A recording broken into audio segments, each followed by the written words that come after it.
Welcome back to the PFC podcast. The views and opinions you are about to hear are the speakers and do not necessarily reflect those of anyone else. Now on to the podcast. Welcome back to the PFC podcast. This is Dennis, and today I'm talking with Dr. Mark Shapiro on resilience and teamwork during this COVID-19 pandemic. Hey, Mark, how's it going? Hey, Dennis, it's going well. Thank you for inviting me back. I think kind of the way I was looking at it is, at least for the most part, I think, the civilian medical system, like things like resiliency isn't really built into it because they don't have like a selection process for high stress situations. I don't think anyway, versus, the military and special operations, you're just hammered until they figure out, can he stand it or not? But I don't think that they have that on the medical side, in the civilian world anyway. So how do you deal with people of the entire spectrum, I'm sure, of people who are just, hardened like a diamond, and you have all these, fuzzy bunnies on the other side of the spectrum? How do you get everybody through something like this, Yeah, I'm really glad you brought that up, Dennis, because I'm seeing the same thing.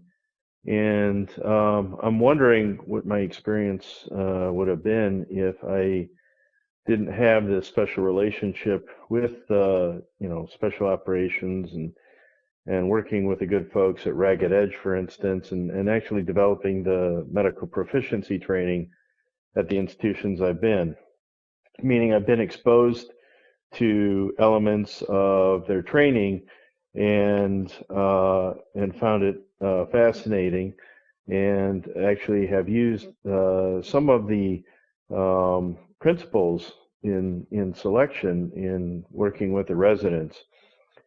A couple hours or an entire morning isn't going to provide that type of insight or that type of training, but it does expose the residents to why resilience is important. So in the civilian world, developing a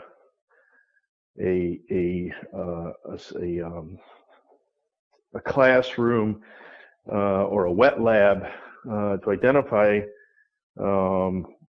stress and how to deal with it and what kind of stresses they may encounter might go against the ACGME, which is the governing body for training, meaning that this is not something developed by PhDs and we don't get consent, and it's potentially stressful for these trainees, and that could provide exposure to myself for exposing trainees to stresses that they wouldn't normally encounter. So I have to be very careful so that I am not, legally bound to go through some type of formal consent. Mm-hmm. And so things that I've done are to make them make some moral and ethical choices under some stressful situations, doing puzzles and so forth, and developing communication under timed events. And some of these events are mildly physical. There's no shouting, there's no name calling or anything like that. Nothing like that could happen in the civilian world without severe penalty. And so it's parallel maybe to some of the duress that you may experience in selection and so forth. But again, in the end, it's going to last. And in the end, they know that the instructors are not allowed to hurt their feelings or anything like that, because then there's retaliation and so on and so forth. What I have found is that some of these trainees, though, handle this type of duress exceedingly well. And in fact, some of them enjoy it and appreciate it and have written to their program director saying we need more of these things. So although you can teach resilience and there's books and classes and courses on teaching resilience, that is not part of the curriculum for anybody that I've ever seen in the civilian world. It certainly wasn't for me. It wasn't for my trainees at any of the academic institutions, public or private, that I've been at. And that's unfortunate because, at least in surgery and definitely in trauma surgery, you encounter very, very stressful situations, and how you deal with those, I have seen the gamut of responses, both in attendings and residents. Mm-hmm. So, I think it's very, very important to identify these people and the people that don't have that resilience, to either teach them, allow them, guide them, or direct them into either some type of training, or maybe they would do better in a different profession. Right. I mean, and the only way to find out is to put somebody to the test. And that's what I think. My guess is, in today's day and age, I would suspect that you'd have to get consent and all kinds of things prior to doing something like that, because we're just in that age where you're subject to all kinds of risk, meaning litigation, meaning career right. changing yeah, appointments and so on and so forth. So yeah. Right. I mean, obviously I'm not a real doctor, nor ever claim to be, but I imagine there's many situations where there's ER, the ICU, the surgery suite. You have very stressful situations, split-second decision making with fatal consequences for somebody, and that's kind of a routine, or a fairly routine thing. It's not an uncommon thing to have happen in those situations. But I think what is different between maybe those situations is that they're probably somewhat short-lived. Like, the situation happens, you made a decision, either good or bad, and whatever the outcome was, will be sorted out in a few hours, right, or less. Versus... Well, perhaps let me share with you a couple of examples as to where I think either resilience or some type of stress inoculation, or the ability to deal with stressful situations has made a difference. Mm-hmm. And I can share with you kind of on both ends. One, many surgeons, certainly not all of them, but many surgeons feel most comfortable in the operating room. You've got nurses, techs, of various skill levels, but by and large, they may know the conduct of the trauma and operation to ensue. They may not, but regardless, they generally know the instruments, and they can expect certain types of language, hand signals, things like that will allow a good operation to happen. And they're used to kind of short, curt answers and stuff like that, and they won't always argue with the surgeon what to do. There certainly are nurses and residents, trainees and so forth, which will push back what the what goes on in an operating room, and what's needed, and so on and so forth. And that also involves a fair amount of stress, but it's a lot easier for the surgeon to make these decisions in an operating room versus the emergency room where it can, feel like a very austere environment. They certainly don't have the support that you do in the emergency department as you would in the operating room. Mm-hmm. And some, big trauma centers can convert a ER to an operating room, and that certainly facilitates the care of these patients. But in the end, I would agree with you. There's the human element, and that human element can turn a very chaotic resuscitation into a much more calm one.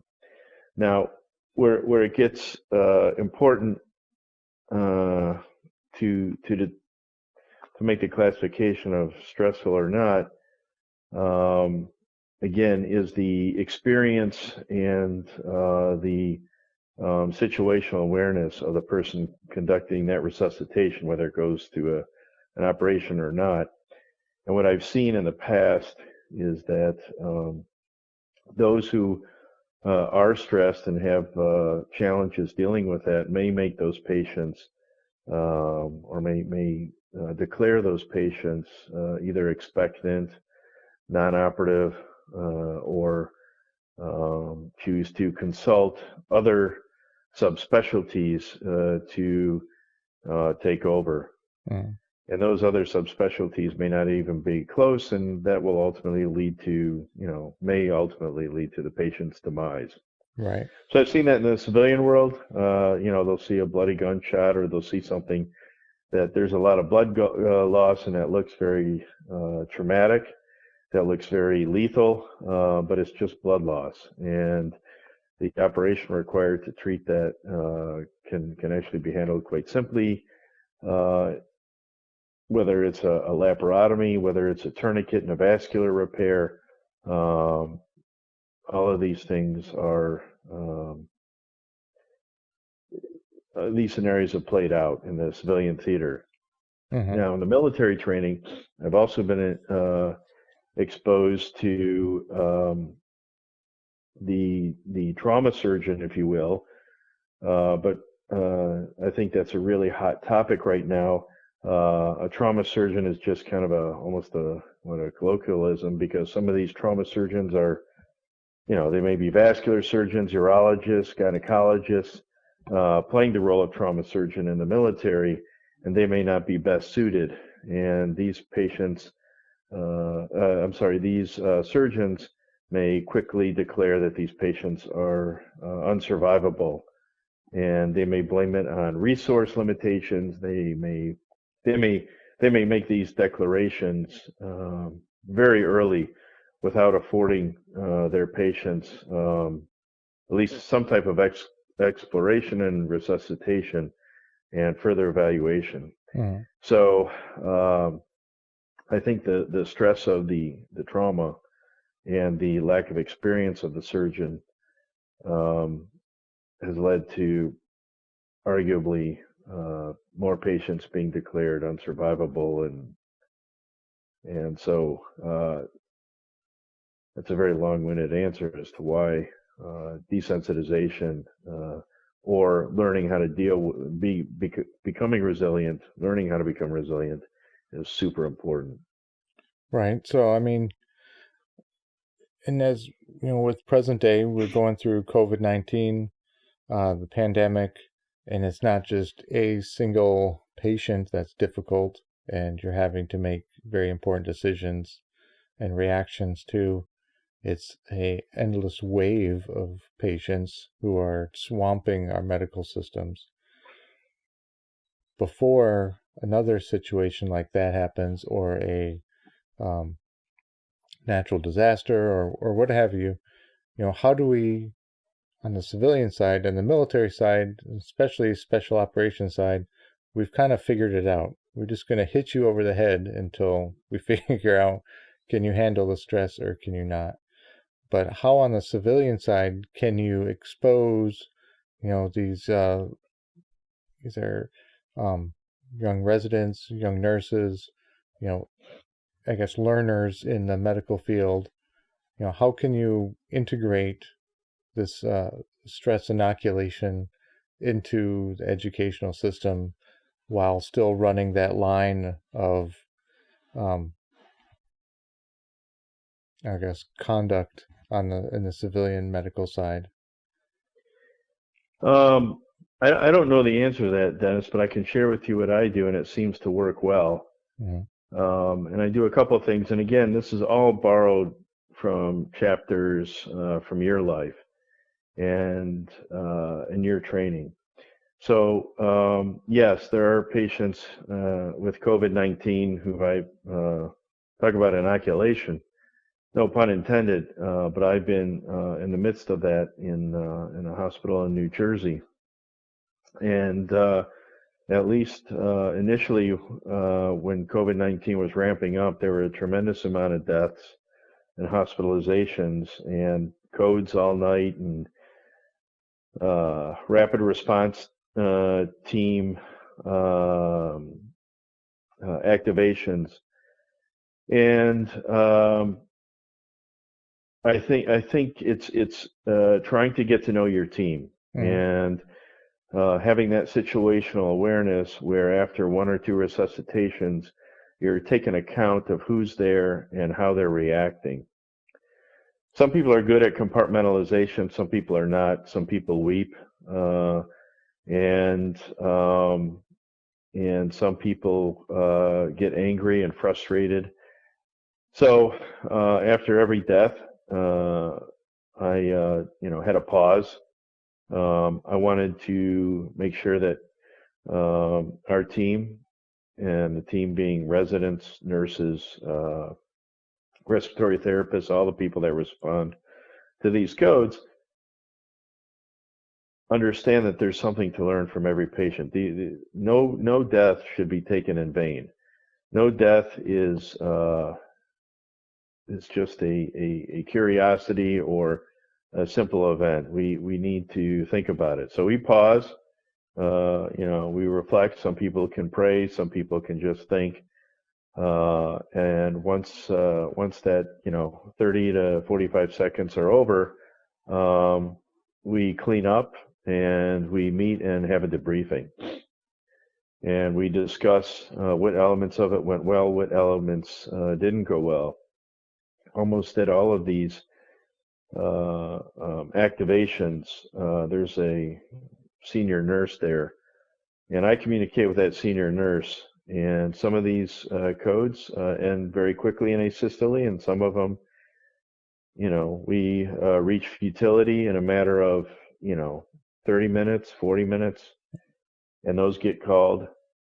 And I ask the nurse to take account of her team, the nurses and techs, to get back with me, give me feedback, because some of these patients are family members of the nurses and physicians, and some of them are just friends. Some people they've worked with for months to years.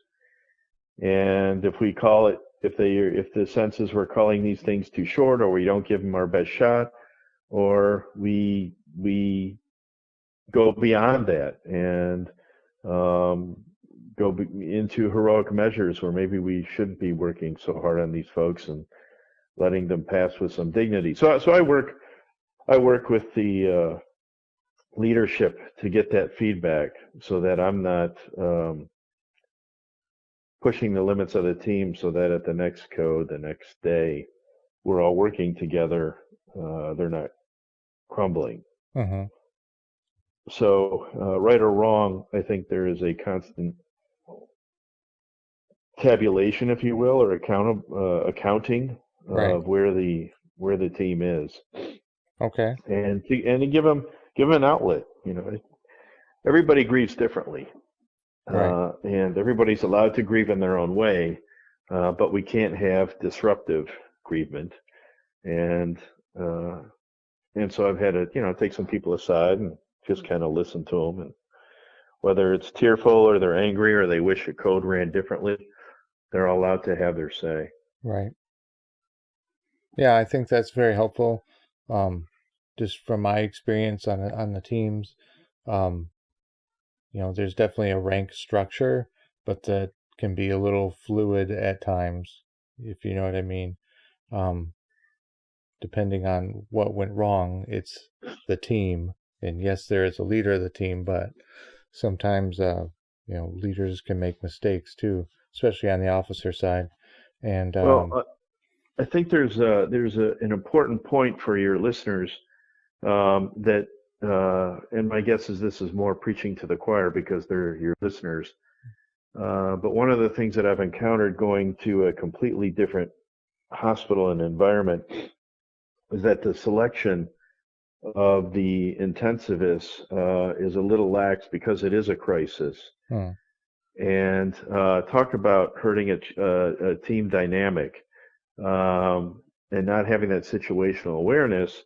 There are some surgeons from some very high profile places that are acting as intensivists that are really struggling with the lack of resources, both human and hardware, software, drugs, machines, and so forth.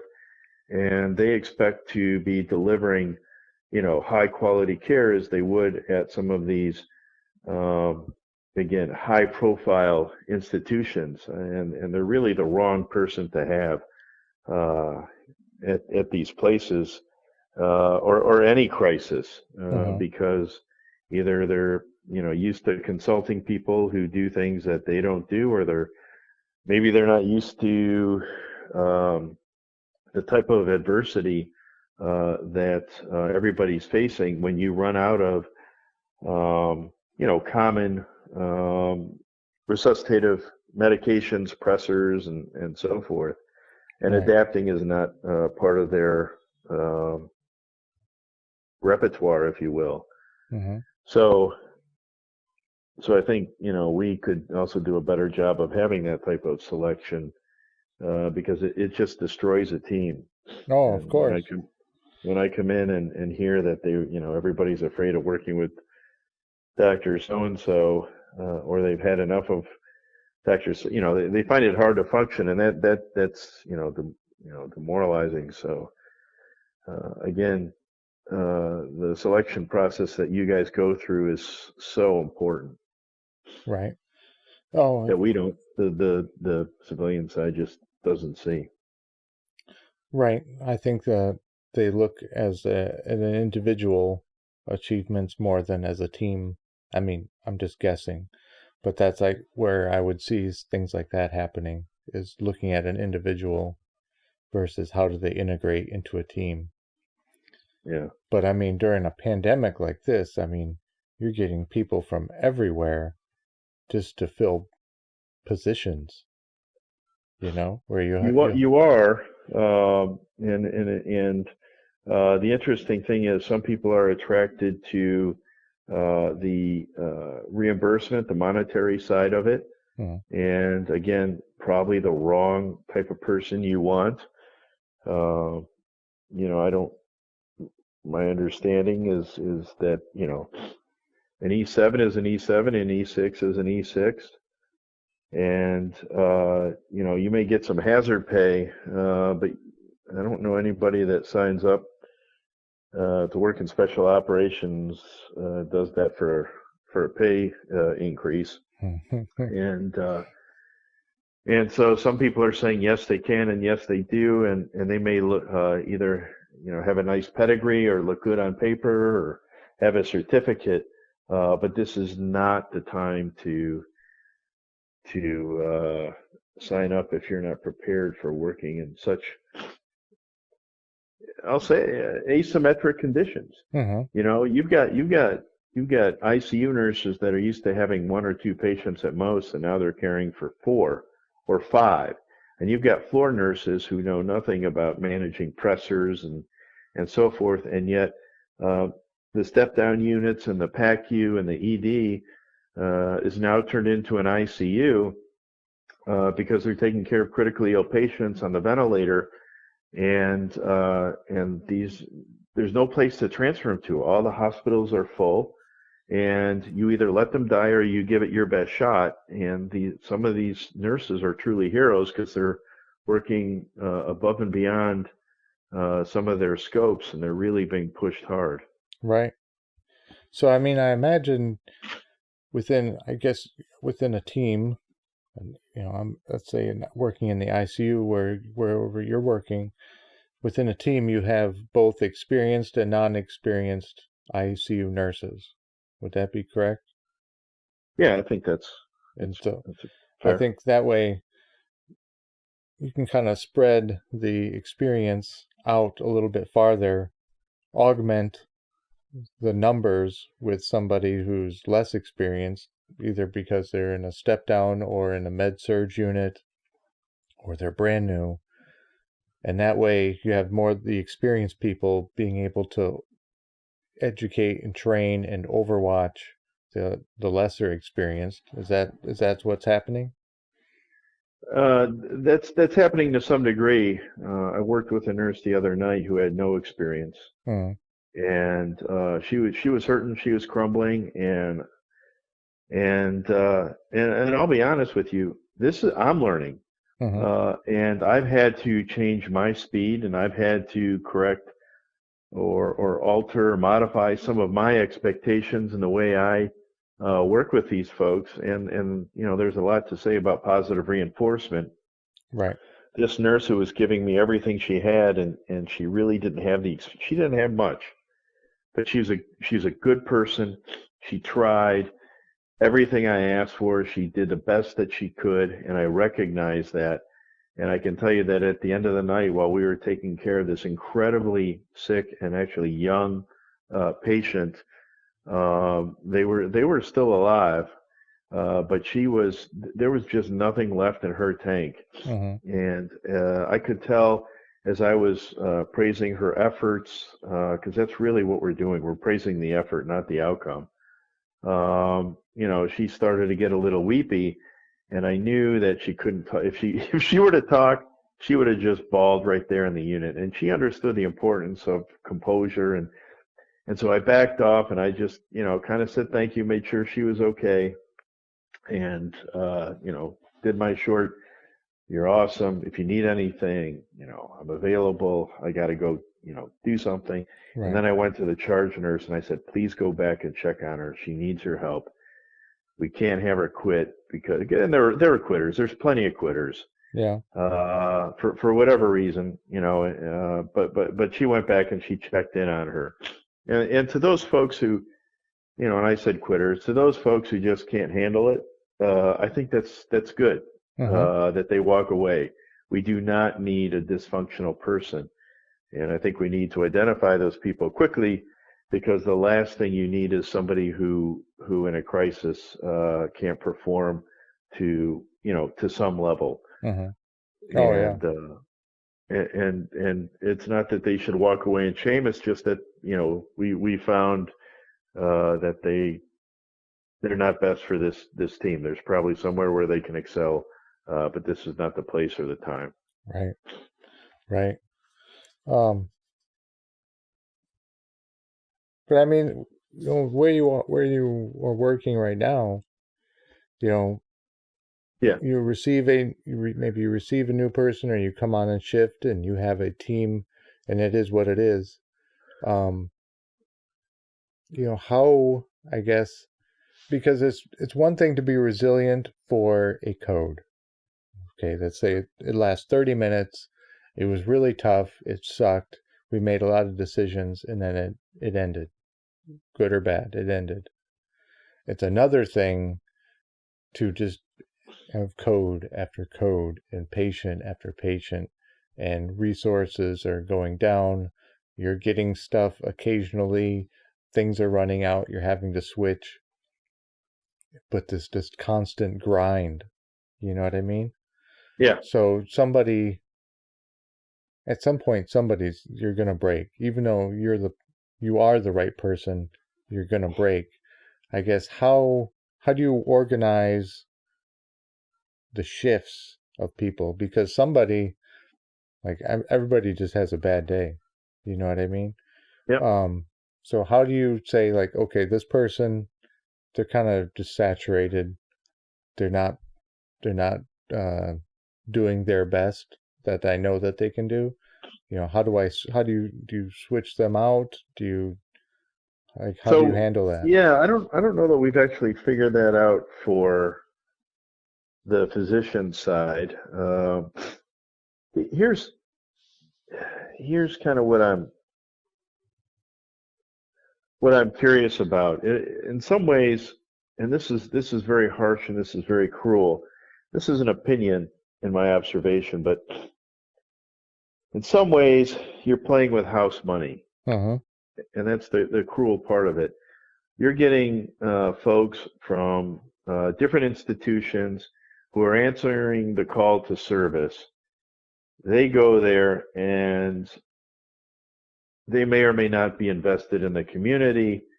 They are there for one shift, or maybe they're there for a dozen shifts. Maybe they're there for more. I don't know.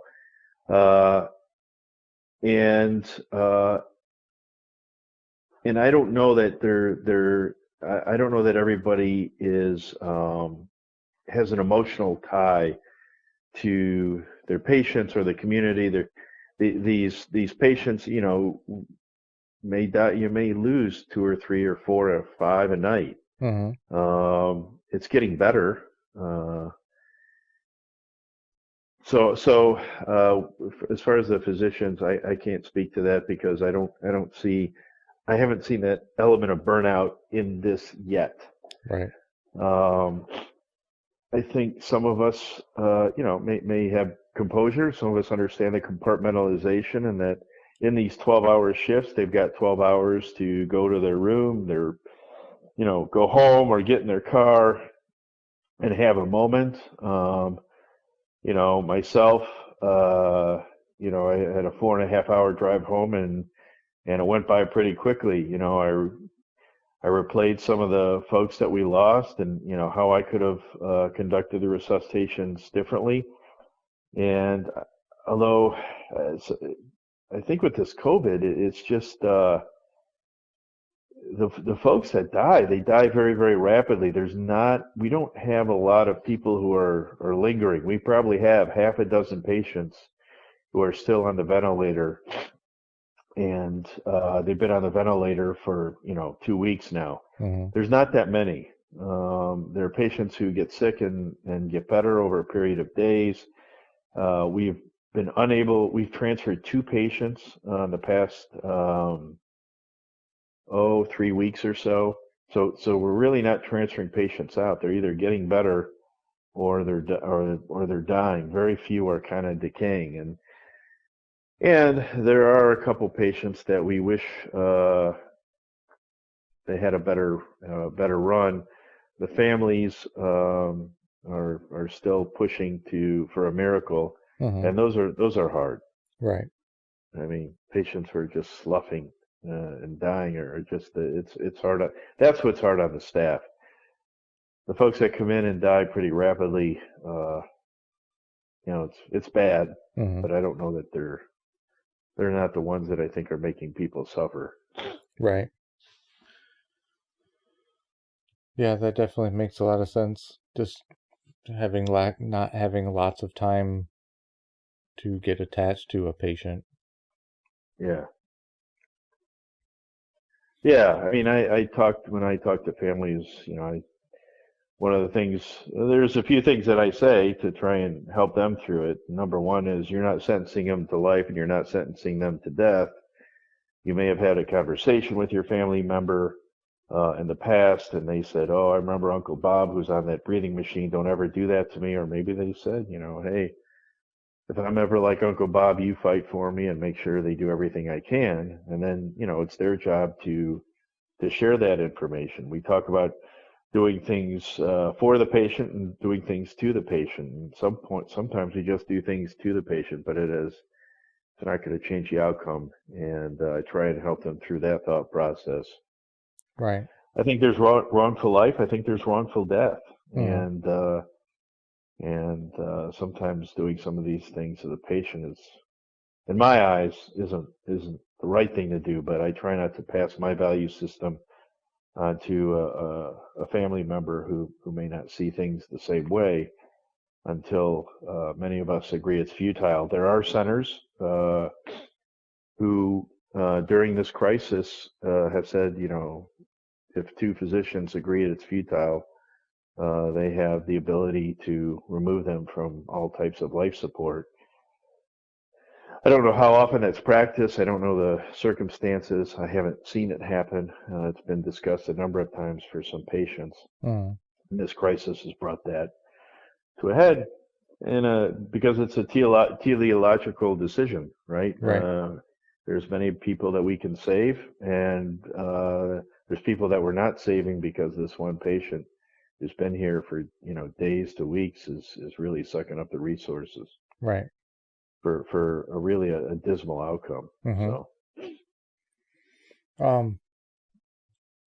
So So having currently going through this experience, what do you hope our medical system learns from this?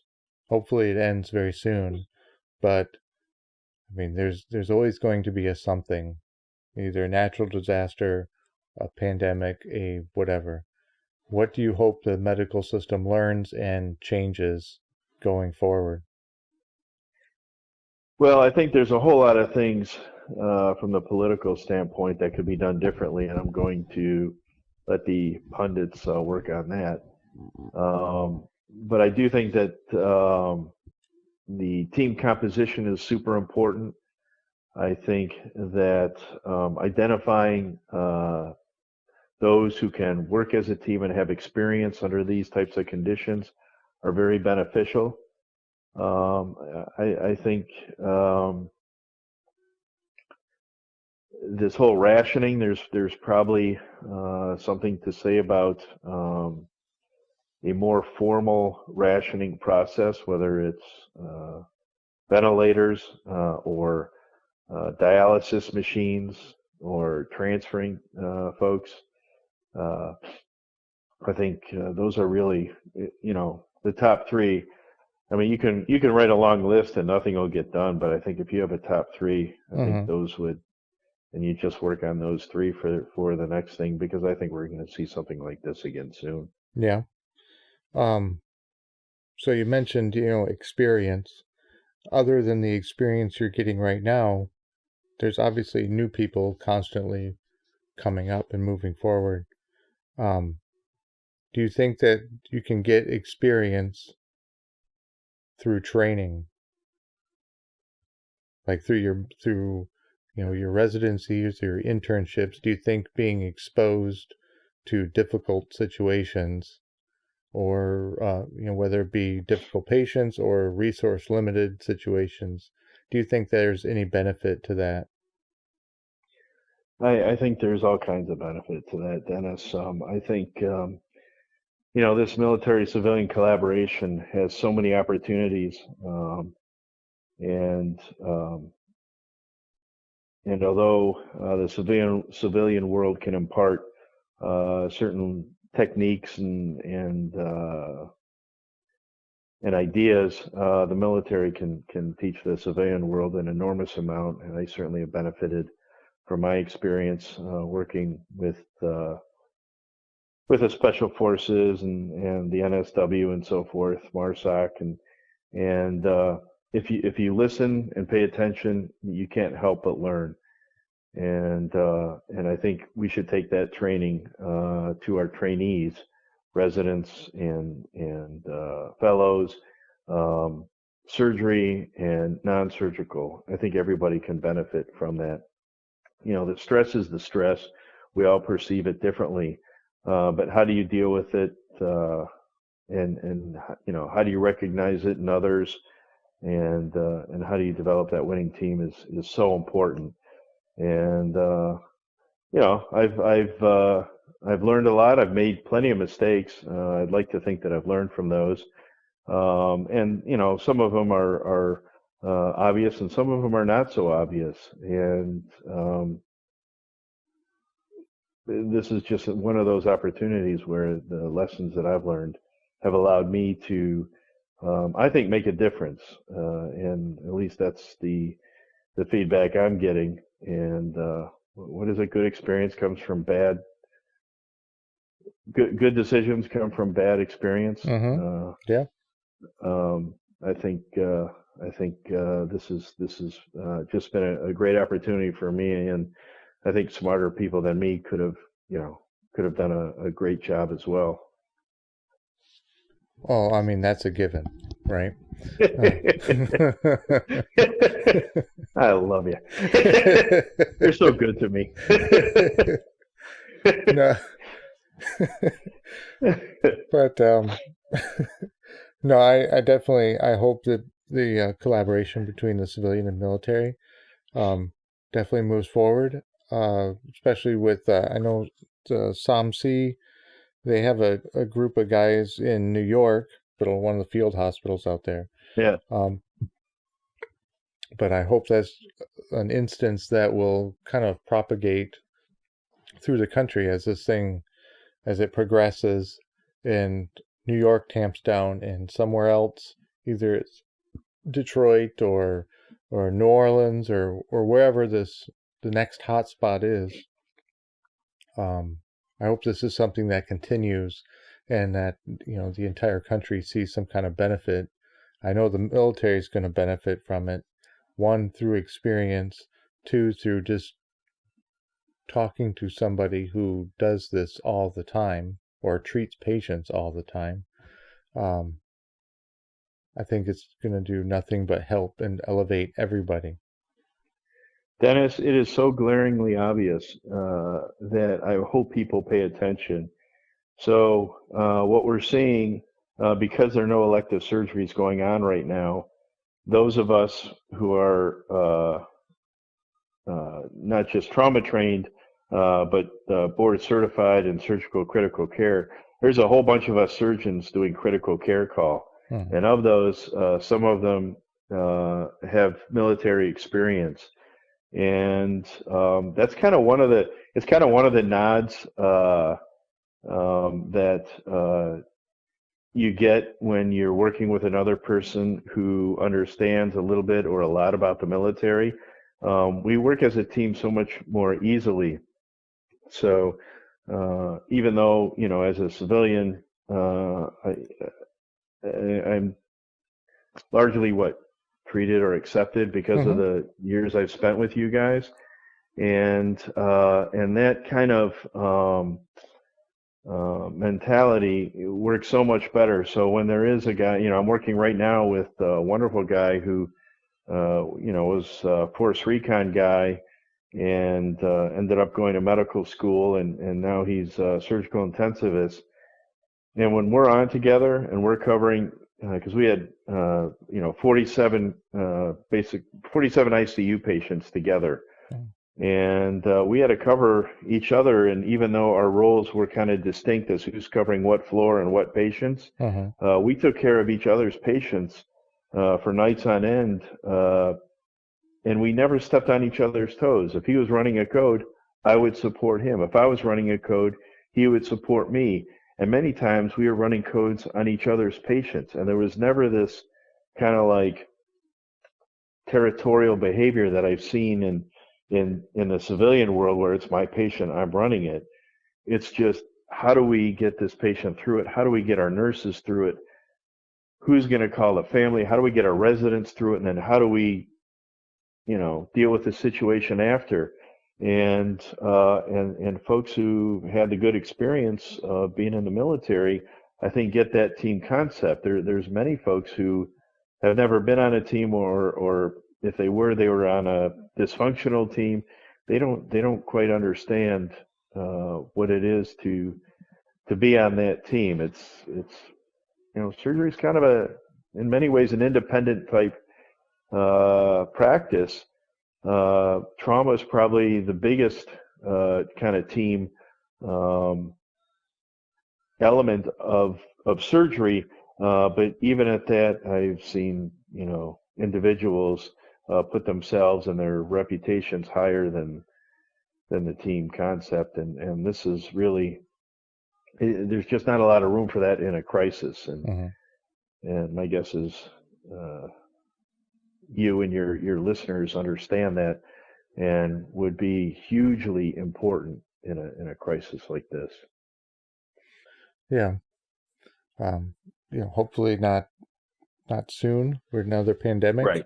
where we're going to have benefit for this, but I definitely Yeah. hope that there'll be a very lengthy lessons learned kind of review on how we could do this better going forward, because it's inevitable something will happen, either local or national, that's going to put a medical system to the test.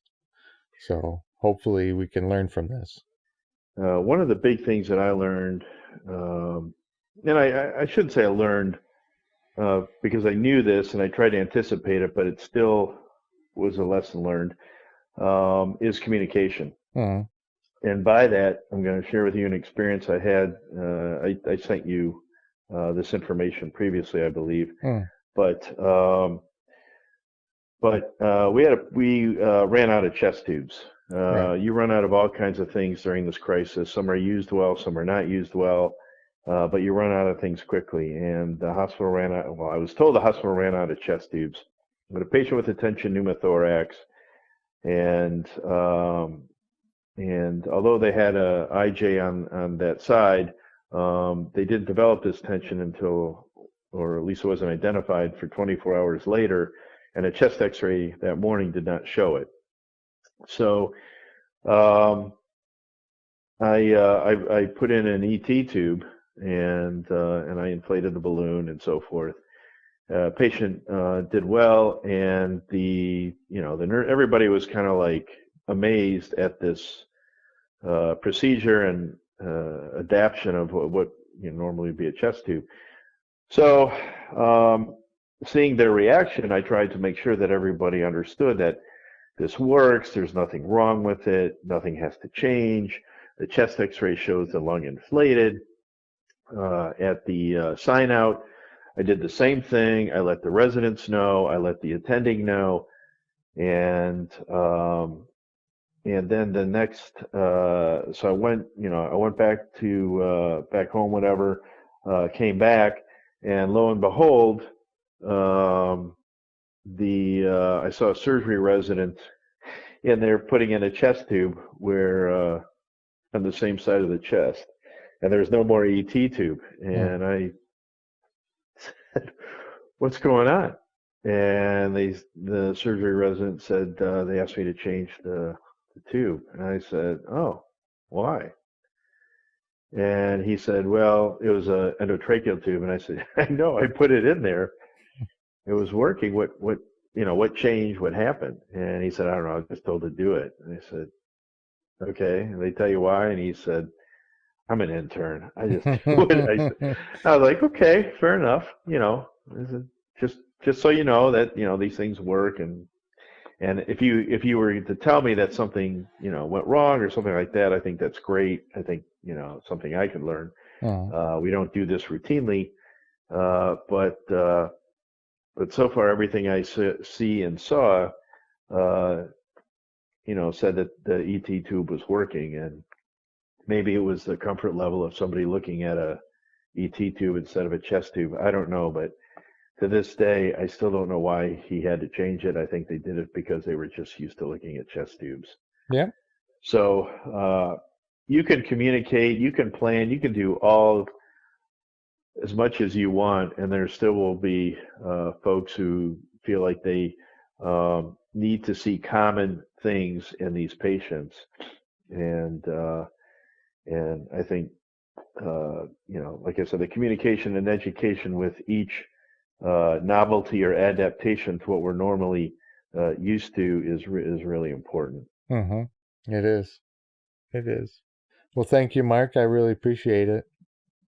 Thank you, Dennis. It's always a pleasure to work with you guys. All right. Have a good one. Take care. Bye-bye. That's it for today's podcast. Be sure to go to our website, www.prolongfieldcare.org. Find us on Facebook, YouTube, Instagram. Subscribe and stay on the bleeding edge of combat medicine. This is Dennis for the PFC Podcast. Out. Boy, it's waiting there for you.